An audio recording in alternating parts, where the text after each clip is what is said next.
ഗ്രാമത്തിലെ ശാന്തമായ ഒരു വീട്. പുറത്ത് ലോകം മാറിക്കൊണ്ടിരിക്കുമ്പോൾ അകത്ത് ഒറ്റയ്ക്ക് ഇരുന്ന് ഒരു യുവാവ് ചിന്തിച്ചു.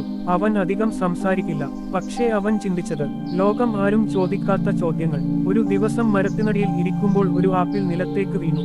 പലർക്കും അത് സാധാരണ കാഴ്ച, പക്ഷേ അവന്റെ മനസ്സിൽ ഒരു ചോദ്യം പൊട്ടി. എന്തുകൊണ്ട് അത് വശത്തേക്ക് അല്ല, നേരെ താഴേക്ക്? ആ ചോദ്യം അവനെ കൊണ്ടുപോയത് ഒരു വലിയ കണ്ടെത്തലിലേക്കാണ്. അവൻ തെളിയിച്ചു, ആകാശത്തിലെ ഗ്രഹങ്ങളെയും ഭൂമിയിലെ വസ്തുക്കളെയും ഒന്നിപ്പിക്കുന്ന ഒരേ ശക്തിയുണ്ട്. അതിന് അവൻ നൽകിയ പേരാണ് ഗുരുത്വാകർഷണം. അത് മാത്രമല്ല, ചലനം, വേഗം, ബലം ഇവയെല്ലാം ഗണിത നിയമങ്ങളാക്കി മാറ്റി. ആ നിയമങ്ങളാണ് ഇന്നും എഞ്ചിനീയറിംഗിന്റെയും ഫിസിക്സിന്റെയും അടിസ്ഥാനം.